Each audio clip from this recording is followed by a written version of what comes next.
Hello दोस्तों, कैसे हो आप लोग। तो मैं आपका राहुल सागर एक बार पुनः जनता के मुद्दे के साथ आपके साथ लाइव जुड़ रहा हूं। जैसा कि आपने कैप्शन पढ़ ही लिया है कि एक समय था जब कल्याणी नदी रुद्रपुर के लिए अमृत स्रोत का कार्य करती थी और खूब ही स्वच्छ जल होता था इस नदी का। आज वह नदी कहीं ना कहीं अपने अस्तित्व को बचाने के लिए लड़ रही है। अभी हमारे शहर में अटरिया मेला भी लगा है, जहां इस मेले में हजारों की तादाद में लोग दूर दूर से मुंडन कराने आते थे। आज उस नदी के जल को ढूंढना भी दुर्लभ होता जा रहा है। अभी मैं हूं एक छठ घाट पर, और जहां से आपको मैं इस कल्याणी नदी का हाल दिखाऊंगा कि क्या हाल है। और ना ही कोई जनप्रतिनिधि और ना ही कोई रुद्रपुर का पत्रकार इस मुद्दे पर सरकार से, निगम से सवाल पूछने के लिए राजी है। लेकिन मैं आपका राहुल सागर इस तरह के मुद्दों पे लगातार सरकार को ध्यान आकर्षित कराता रहता हूं। इसी कड़ी में आज कल्याणी नदी पे हम बात करेंगे। वीडियो अच्छी लगे तो ज़्यादा से ज़्यादा शेयर करते जाएं। अब मैं दिखाता हूं आपको कल्याणी नदी का हाल। यह है कल्याणी नदी का हाल।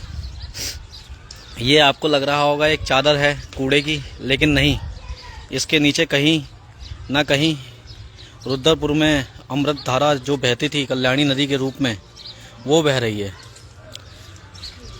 पूरी नदी कूड़े के ढेर से पट गई है।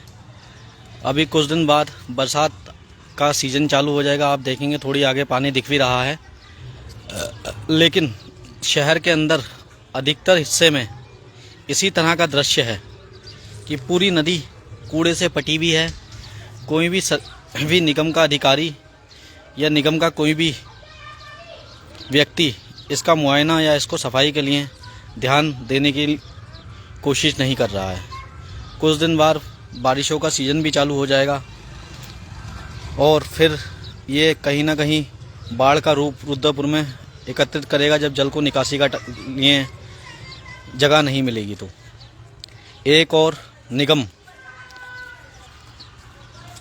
प्रत्येक घर से, प्रत्येक परिवार से 50 रुपये लेती है कूड़ा उठाने के एवज़ में। उसके बाद इतना कूड़ा नदी में कहाँ से आ रहा है, और अगर ये कूड़ा नदी में आ रहा है तो इसको सफाई कराने के लिए किसकी जिम्मेदारी बनती है? कौन इसका जवाबदेह है? रुद्रपुर के अंदर कौन अधिकारी इसका जवाब देगा? कौन नेता, कौन जनप्रतिनिधि इसका जवाब देगा? इस मुद्दे पर कोई भी पत्रकार भी इस विषय पे कोई बात कर राजी नहीं है कि अगर हर घर से 50 रुपये लिए जा रहे हैं तो नदी सफाई की जिम्मेदारी किसकी है? क्या प्रशासन की या निगम की जिम्मेदारी नहीं है? या इसके लिए भी पब्लिक को ही पैसा देना पड़ेगा तब ये नदी साफ़ होगी? आप देखिए कितनी भयावह स्थिति है। पूरी पटी हुई है नदी बची नहीं रही है। अभी कुछ दिनों बाद ऐसा हो जाएगा कि लोग इस पे चलने भी लग जाएंगे, क्योंकि कुछ लोग इसमें आग लगा देते हैं और आग लगकर एक ऐसी परत बनती जाती है जिससे आने वाले दिनों में भी इस पे कुत्ते और छोटे जानवर टहल रहे हैं। कुछ दिनों बाद इस पे इंसान भी टहलने लग जाते हैं। जो कबाड़ी होते हैं वो सुबह इस पे आराम से चल के और इसमें से बोतलें, जो भी इस तरह के उनके काम की चीज़ें होती हैं, वो एकत्र करते हैं और उसको बेचते हैं। लेकिन निगम इस पर बिल्कुल भी ध्यान देकर राजी नहीं है। मेरा सभी रुद्रपुर वासियों से विनम्र अनुरोध है, हमें कल्याणी को बचाने के लिए एक मुहिम चलानी चाहिए, जिसमें हम निगम का ध्यान इस पर आकर्षित कर सकें, नेताओं का ध्यान आकर्षित कर सकें। आपको मेरी वीडियो अच्छी लग रही हो तो उसको शेयर करते रहें, ताकि ज़्यादा से ज़्यादा लोग इस वीडियो के साथ जुड़ सकें और ये निगम के अधिकारियों की नींद को जगा सके मेरी पोस्ट। बहुत ही ख़राब स्थिति में लगातार कल्याणी नदी होती जा रही है। जो जल बचा है वो भी बहुत काला, दूषित हो गया है। पहले एक समय था जब हम बचपन में इस नदी में नहाते थे, लोग अपने मुंडन करके अपने बच्चों को नहलाते थे।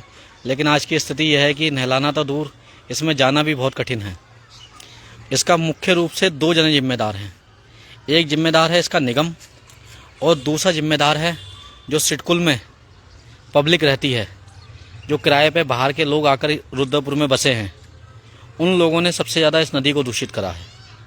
उन्हीं के कारण इस नदी की ये दुर्गति है जो लोग सुबह शिफ्ट पे 5 बजे, 4 बजे, 6 बजे निकलते हैं, वह क्या करते हैं कि वह एक पन्नी लेते हैं हाथ में और किसी भी पुल नाली में जहाँ भी देखते हैं कि कोई हमें नहीं देख रहा है, वह उस पन्नी को उस नदी में ही विसर्जित कर देते हैं और वो लास्ट में आकर इस तरह से एकत्र होकर एक इतना विकराल रूप ले लेती है।